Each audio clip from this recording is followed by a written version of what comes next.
¿Sabía que cuando se circula en caminos de piedra, la presión de los neumáticos debe aumentarse y no disminuirse para evitar la rotura del lateral de los mismos?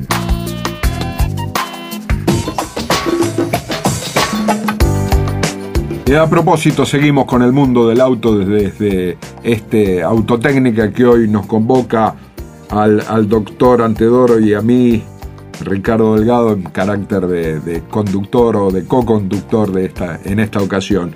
Y algo que realmente me intriga, pero me intriga más que nada el estudio que has hecho, Alberto, a propósito de todo lo que circula por la capital federal, la velocidad que debería de tener y la que es reglamentada.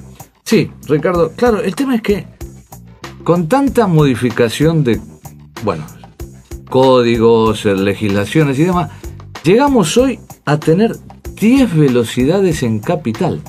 Y te las voy a leer. Eso marea al más pintado. Ni hablar, porque además eso requiere de una señalización, de un estado de atención. Fíjate que hay cosas hasta curiosas. Mira, ya empecemos con la primera.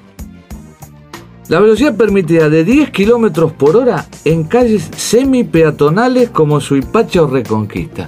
Ahora, pregunto, ¿cómo es de imaginable en una peatonal? Mira, yo voy a contar una anécdota rápida. Yo tenía un amigo que era un poco rebuscado y cuando íbamos a comer y él, por ejemplo, pedía pollo a la media provenzal. Esto de semi-peatonales, o son peatonales o no son peatonales. O no son peatonales. Por eso, primera confusión. Segunda, 20 kilómetros, que eso está bien, al circular frente a escuelas, tanto en calles como en avenidas. 30 kilómetros en calles donde haya bicisenda. Ponele un paréntesis porque después hay un par de conclusiones que vamos a analizar con esto. 40 kilómetros, como era usual, para los vehículos particulares en calles normales. 45, el máximo permitido para los micros escolares en avenidas porteñas. 50 kilómetros por hora, el límite que deben respetar colectivos y camiones en avenida. Hasta ahí todo normal y nada nuevo.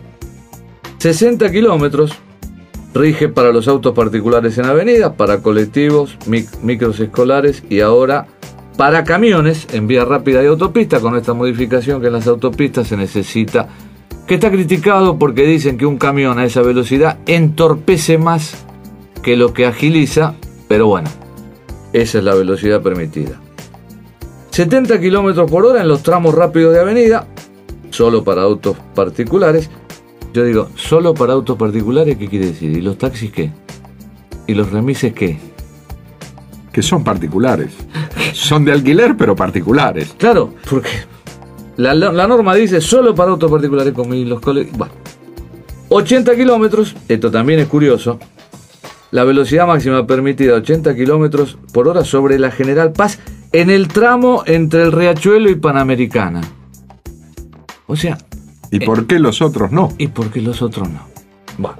Y por último, 100 kilómetros por hora el tope en la parte más ancha de la General Paz. La parte más ancha era por eso. De la General Paz, entre Panamericana y Luguna, y también sobre las autopistas porteñas y vías rápidas para autos particulares. Ya estas 10 las tenemos. Pero además, la capital y la provincia son una cosa casi unida. Entonces, basta que nos subamos a otra autopista para tener 110, 120 y 130. Exacto. Así que ya, en un cortito lapso de tránsito, no tenemos 10 permitidas, tenemos 13. Y como eso, una gran cantidad de legislaciones que difieren de un lugar a otro simplemente por cruzar la General Paz. Lo que me parece muy loco considerando de que hoy el conurbano está muy integrado a la capital. Volvemos a ese paréntesis que hice en la bicisenda, que nos decía que en las calles con bicisenda... 30 kilómetros por hora. 30 kilómetros por hora. Bueno, primer punto. No es para criticar si son buenas, no estamos hablando de si son buenas o no las bicendas. Pero yo me tomé este trabajo para que tomemos una referencia. ¿Uno sabe lo que son 30 kilómetros por hora en un auto? Te digo, fíjate vos.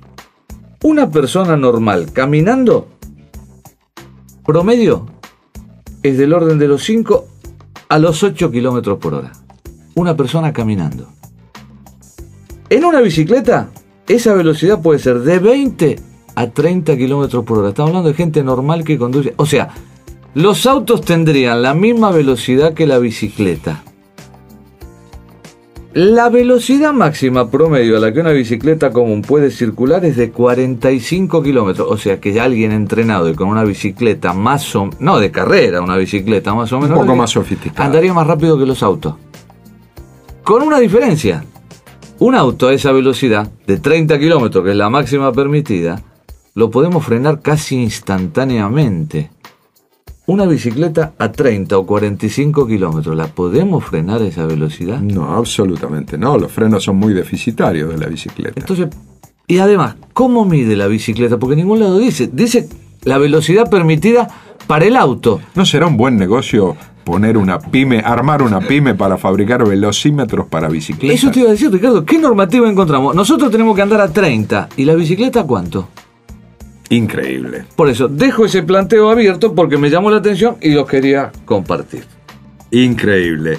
Tan increíble como lo que nos propone Daniela Fione, gerente general de Asuntos Corporativos de Toyota Argentina, entrevistado por el ingeniero Garibaldi, también en el Salón de San Pablo. Así cerramos bien el concepto de lo que fue, desde la visión de los ejecutivos de las empresas, este reciente Salón de San Pablo.